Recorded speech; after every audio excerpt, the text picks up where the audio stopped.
Time right now is 8:30. Good Tuesday morning. Welcome to the WLBB Community Voice on News Talk 1330 FM 106.3. Streaming live online at newstalk1330.com. And this morning we are on the News Talk 1330 WLBB Facebook page. You can see my lovely young guest here who has joined us this morning. Remember, the municipal elections are coming up. The first, 3 weeks before Election Day, which is November 7th. Yep. 3 weeks before that is early voting, so we're about 3 weeks away from that early voting right now. And Election Day is November 7th. Municipal elections here locally in Carroll and Harrelson County and all other counties, but we're going to focus on Carroll and Harrelson. This morning, we're going to focus on the city of Carrollton, where Stacie Gibbs is challenging longtime Ward 3 City Councilman in Carrollton, Jim Waters, in the upcoming municipal election.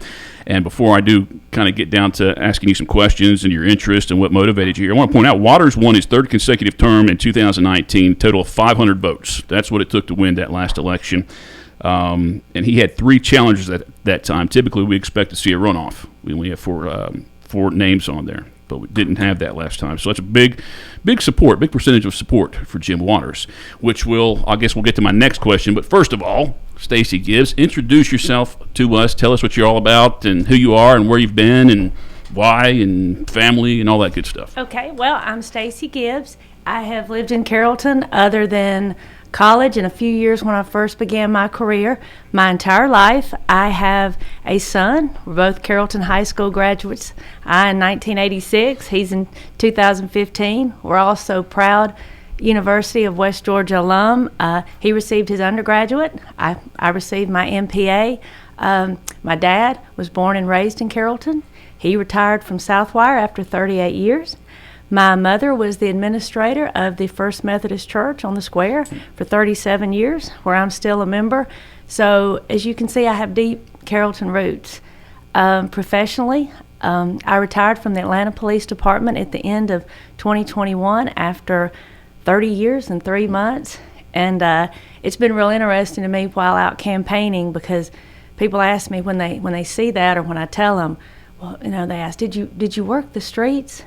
And the answer to that is yes. I began like everyone does in the Atlanta Police Department as a patrol officer, answering 911 calls. And then I worked really hard and I rose up through the ranks. My final years, I managed the business division of the department, the support services division, and I retired at the rank of deputy chief. So you see all of that. We could do a 2-hour show just on all of that and talk about your experiences in Atlanta, but you probably don't want to focus that much on there. But based on your the positions that you went through with the department and where you finished out, what are the biggest qualities you take from that job that'll help you as far as a city council person? Well, I started, as I said, as an officer, and I was actually promoted, I think it was 10 times. We go officer all the way up to deputy chief, and those were very pivotal years. I started in 1991. That's when I began the academy, ended in 2021. So we went through a lot of times with turbulence as it relates to protest. I hate to use the word riots, but they occurred. I led our department through COVID. At the time of COVID, I was the chief of the support services division. At the time, we had about 2,300 total staff. So that was quite an obstacle to bring a department through COVID and through a major protest, a major event at the same time. So each one of those ranks and each one of those responsibilities has added a little bit more as it relates to city government. It's not just crime fighting. Stacie Gibbs, our guest on this morning's Community Voice program. Any questions or comments, I encourage you to post those to the News Talk 1330 WLBB Facebook page, and we'll try to share those with her. How about budgets? Did you work with a budget? Yes. In fact, our budget was the largest of any city department. My final year, it was $130 million. It's a couple bucks more than Carrollton City. It was just a little bit more, and like many budgets, the vast majority of that was for resources, benefits, and salary. So that gave us a very small amount to do what we needed to do in terms of equipment, training, supplies. But we made it work, and it was a great learning experience, because when you've got to take about 12% of your budget and run the largest department in the city, you got to be resourceful. I think our mayor and city manager and city council are all very supportive of the police department, but I mean, having worked with police for so long, I mean, should Carrollton Police expect support out of you? Well, I can tell you this, and I can say this straight from the heart. Carrollton Police are an excellent department. During my tenure as a deputy chief, Atlanta Police came to Carrollton a lot, and came to Atlanta a lot, and I assisted them in solving crimes that occurred here. I will tell you, when our Atlanta criminals came to Carrollton chose to commit a crime, Carrollton came to Atlanta to solve them, and they did. And my colleagues with the department who are still there say they are still doing that. And I have really enjoyed sharing that with constituents when I've been out. Well, here's the big question. Why at this time? Obviously, you recently retired 2 years ago. Recently retired. Why at this time are you interested in being on city council? And is there anything that you might be unhappy with as far as a representation over the last 10 to 12 years? Well, I think the main reason I want to do this is I'm fortunate because I am retired and I have the time and I want to devote the time, and this will be my primary responsibility. I have based my campaign on going out, knocking on doors, meeting with people in person to find out, meeting with them in person to find out what's important. And that's the exact same way I plan to continue as their representative. I have the time to do that, and it's something I want to do. I think overall citizens are happy with Carrollton, but a new perspective is always good. A new set of eyes on things, and I'm looking forward to being that. In your discussions with them, knocking on their door and seeking their input, what are they telling you that they are concerned about as far as the future of Carrollton or the past of Carrollton? I think what I hear the most about is residential growth. I mean, and their concerns about that are for a lot of reasons. They're concerned about traffic. They're concerned about overcrowding. They're concerned about the infrastructure.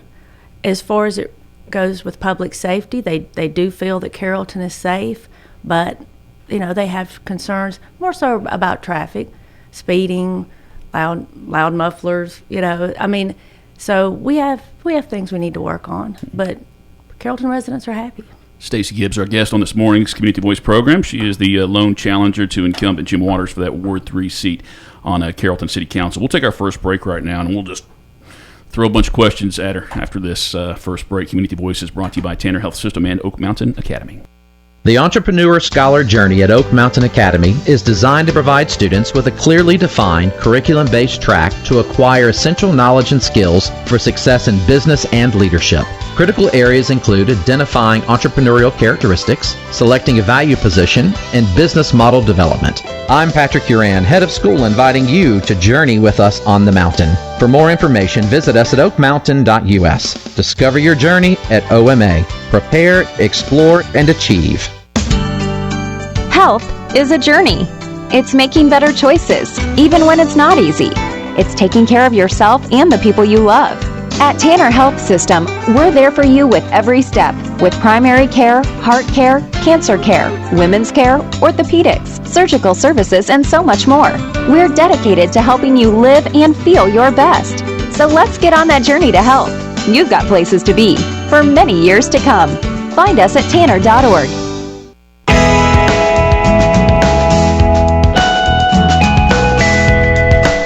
.39, welcome back to the WLBB Community Voice program on News Talk 1330. My name's Colin Worthington. I probably should have pointed that out earlier. Stacie Gibbs, our guest. She is challenging longtime Ward 3 incumbent for Carrollton City Council, Jim Waters, in the upcoming municipal election. Going to try and race through a bunch of questions here.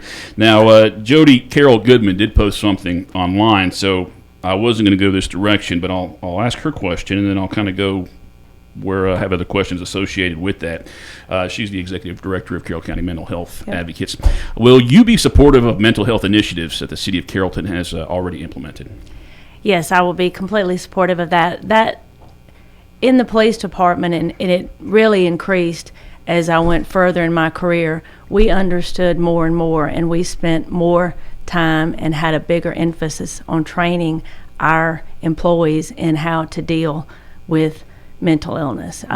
We went from having just probably a few hours of mental health training when I was in the academy to being one of the only departments in the state that had a 40-hour plus program just for dealing with mental illness. And that's not just for the residents, but that's for the people within the department, within city government themselves. I mean, we can all benefit from that.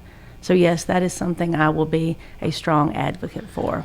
Should the city be responsible for housing nonprofits or giving them money annually in the budget? Is that something that the city should be responsible for?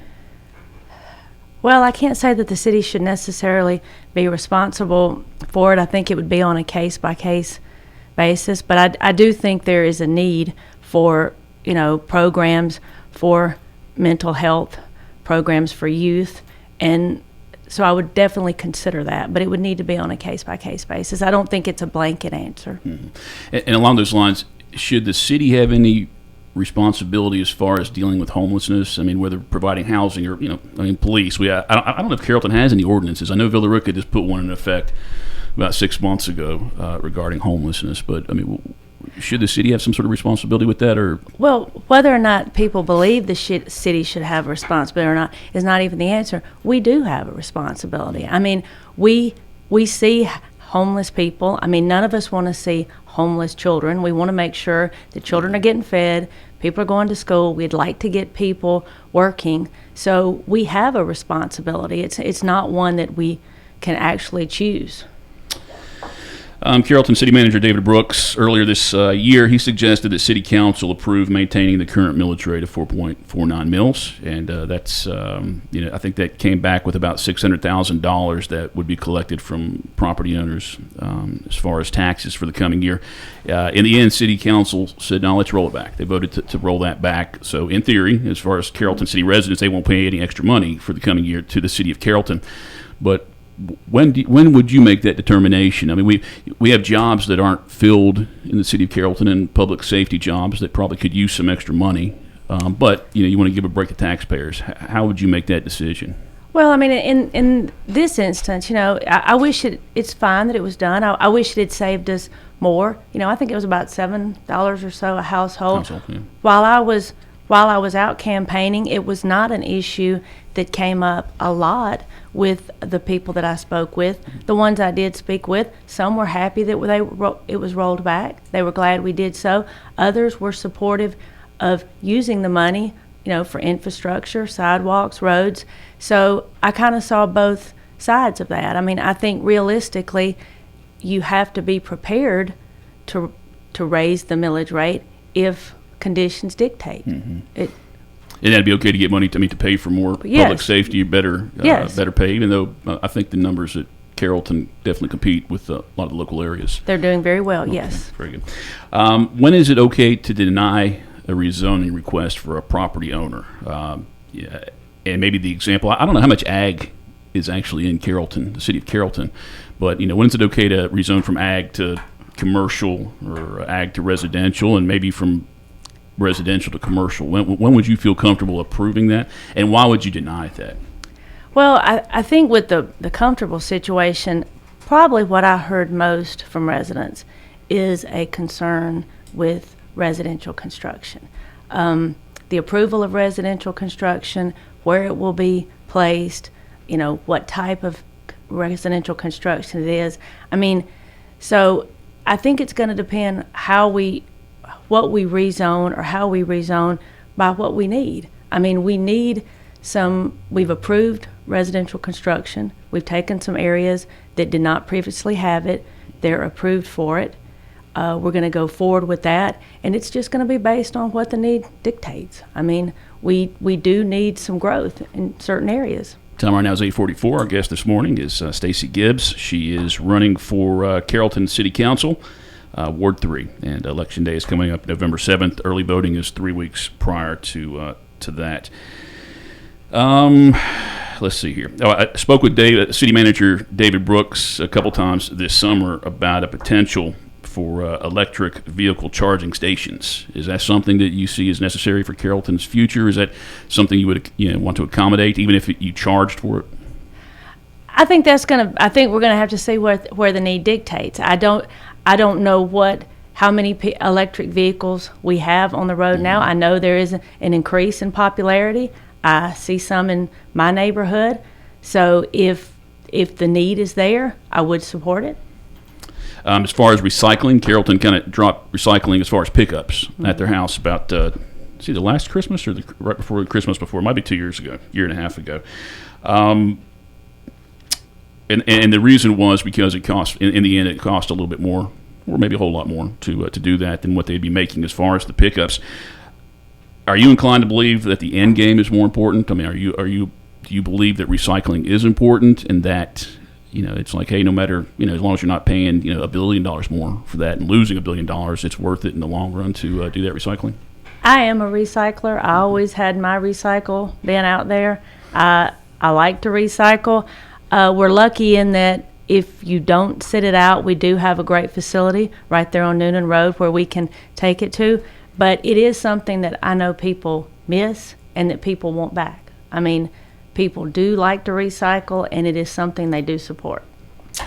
We talked about this before the show started. Pickleball has become all the rage, and Carrollton City's in discussions about where to set up a new pickleball court or courts, and even talking about in the future of getting one a little more fancier. Is the recreation for maybe neighborhoods outside of closed off neighborhoods? Is that a responsibility for the city, or should that be left up to the private sector for somebody to build that and make some money off of it? No, I think there is a responsibility there for the city. I think we need activities for our youth, and I think we need additional activities even for adults. I, having lived here my whole life, I remember, when we had a bowling alley. I remember when we had miniature golf. I'm about to really date myself. I remember when we had an arcade. And we shouldn't have to go outside of our own city for leisure activities. And that includes, arts and physical recreation. So, and we need it for our youth. We need to have our youth occupied. We don't need them running around looking for something to do. And I'm a big supporter in being physically active. No, I'm not too much younger than you, but I wasn't here at the time. But bowling, Yep. Bowling and miniature golf. It sounds like it's a private. Somebody else was making money off of that, and somebody else took that responsibility. But how do you differentiate between that? Well, I think it's just growth. Those two things are different in that they are commercial or private. But as it relates to recreational activity, maybe everybody can't afford to go bowling, or maybe everybody doesn't like, miniature golf. What? But we need outdoor activities. We need recreational activities for our youth, mainly because we need to keep them busy. We need to keep them active, and I feel the same way for adults. We see how popular pickleball has become. It has exploded. Time right now is 8:48. Our guest this morning is Stacie Gibbs. She is a candidate for Ward 3 City Council in the city of Carrollton. We're going to have one more segment left, so if you do have a question or comment for Stacie, please post that during the break, and I will make sure that we get it to her. Otherwise, I'm just going to give her the same old questions. So if you have a concern, please pop that up there. Again, time right now is 8:49. Community Voice is brought to you by Tanner Health System and Oak Mountain Academy. Oak Mountain Academy is an innovative school of academic excellence celebrating over 61 years. I'm Patrick Uran, head of school, inviting you to join us on the mountain to see our mission and vision in action. Academic excellence, a faith-based environment, and dynamic opportunities are just a few of the reasons our families choose Oak Mountain Academy. Academic scholarships and tuition assistance are available. For more information, visit us at oakmountain.us. Discover your journey at OMA. Prepare, explore, and achieve. Health is a journey. It's making better choices, even when it's not easy. It's taking care of yourself and the people you love. At Tanner Health System, we're there for you with every step, with primary care, heart care, cancer care, women's care, orthopedics, surgical services, and so much more. We're dedicated to helping you live and feel your best. So let's get on that journey to health. You've got places to be for many years to come. Find us at tanner.org.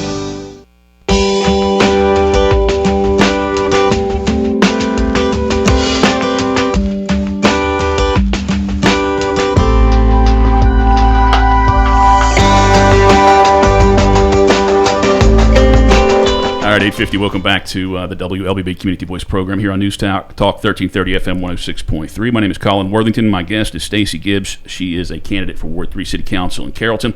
It's some comments on recycling. Mark Auclair says, please bring back recycling. Linda Turner-Gray says, we need recycling. And Kimberly Bull says, recycling, and you get a credit towards the leisure of your choice. I don't know what that means, Kim, but thank you for the credit. All right. 8:50. We got about 9 minutes left in this morning's program. I should have asked you this early on, but what are the boundaries for Ward 3? So Ward 3 goes, and I'm going to just do them kind of in neighborhoods because that's been the way I've kind of gone about. We go all the way over to Oak Mountain Golf, Oak Mountain View, right down Oak Mountain Road over there, out Noonan Road to Victoria Vinings. You can come into town. We've got Allison Circle, Cottage Hill, Windmill Park, come back through Adamson Square. I've got town as you're leading down toward the library, Spring Street, North White, parts of College Street. It's a very eclectic mix. I mean, I have all different types of neighborhoods. And it's probably changed since the last election. This is 2020, 2023, so 2019 was pre-census. So it's probably changed a little bit in the last 4 years. So if you're not sure if you're still in that ward, you probably should check that out, and I guess they can check that out at the... Yes, in fact, I have the ward map on my Facebook page, Stacie Gibbs for City Council. Anybody that worked with me in the department will tell you I could get anywhere I needed to in Atlanta, but I did it by neighborhoods, not so much by boundaries. I wasn't a north, south, east, west person as much as I was get out and go person. So Stacie Gibbs, our guest on this morning's Community Voice program. Time right now is 8:52. Let's talk about relationships. What do you think are the most important relationships for the city of Carrollton, whether they're businesses or, you can say, the community and the people, but are there any businesses or facilities that you think are the most important relationships? Well, obviously, we've got to have a great relationship, or we need to continue, we already do, to have a great relationship, with the university. Mm-hmm. I mean, my son is a product of the university. I'm a product of the university. I work a part-time job a little bit. I work with some great young people who are students at the university. I have parents come in all the time that are here visiting the hospital. I've had a lot of experience with Tanner in the past year. I have a family member that has been very sick, and there's just not enough I can say about Tanner and the care he has received there, and it's been care in quite a few different areas, and Tanner continues, to grow. Obviously, I am a huge supporter of our school system. We have one of the best school systems you can possibly have. And then I personally love small business. I mean, I try to do everything I can in Carrollton. I buy what I can. I support businesses. So I think those relationships are very important, as well as just all the relationships you can have with our different community groups. You mentioned the University of West Georgia, so I'm going to ask you the significance of them being promoted to District 1 for next year. What do you see as that significance? Do you think that's an important piece for our city?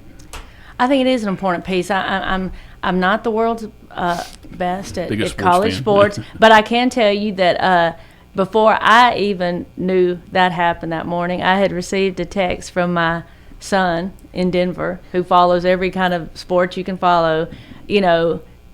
West Georgia's now Division I, with exclamation points.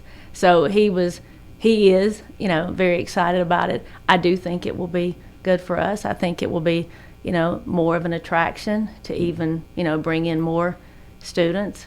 I think it's definitely garnered a lot of positive publicity about our city, which, I know our city's positive, but it's great for places outside of Carrollton to know it. So I think it's going to be good.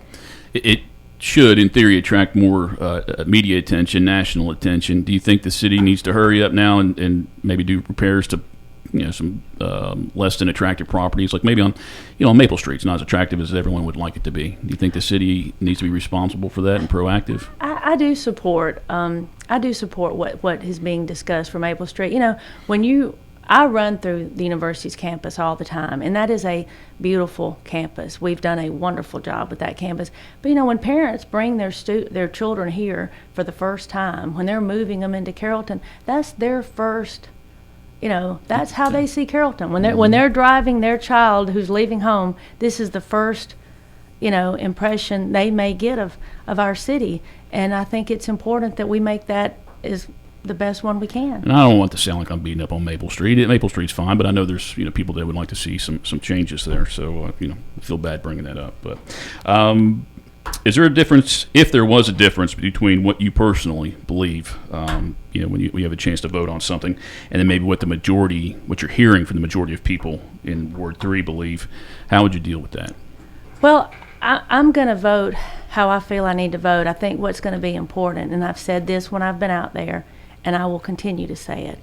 If a situation is coming up, an issue is coming up that I'm going to vote on, and I know it's going to affect a specific area of Ward 3, I'm going to do just what I've been doing. I'm going to go out there, I'm going to knock on doors, I'm going to have the information, I'm going to sit down and say, hey, this may not be exactly what you want to hear, but I want to let you know what's proposed, what's happening, and this is how I feel about it. And then I'm going to and if they say, well, I don't agree with that, then I will have to say, well, I understand that, but I need to support it, or I will not support it, and give them the reasons why. I think you need to invest in Soul Roots membership so you can get enough shoes if you're going to be doing all this walking and going. Well, I have a golf cart, which makes it a little bit easier. That's my campaign vehicle.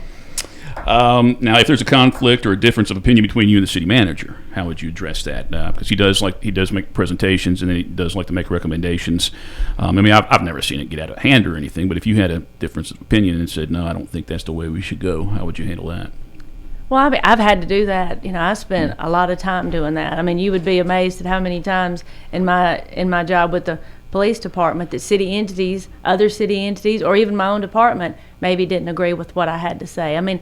You still need to say it. It can be done professionally, and it can be done. You just need to have, your facts. You need to support what you're saying and why you're saying it, and then be ready to sit down and discuss it. I'm not going to shy away from a decision or what I feel is important, but I'm certainly going to do so in a respectful way. We're lucky we have a great city manager. And I was thinking about relationships this morning, and I'd never thought about this question before, but I think it pertains to relationships and work that I think a lot of people can relate to. Say you're the Ward 3 councilwoman and represented for Ward 3, and say the Ward 17, there's a resident in Ward 17, which doesn't exist. There's a resident in Ward 17 that's had an issue, and they complain. They say, you know what? You either see it on Facebook or you hear it, or they come to you directly and says, hey, I've been reaching out to Ward 17 councilman, and he's not doing anything for me. What kind of, do you kind of show up that ward? For lack of a better phrase, do you show up that council person and take care of it? Do you go to that council person? How do we resolve something like that? Because you want to represent the whole city. No, I'm going to go to that council person.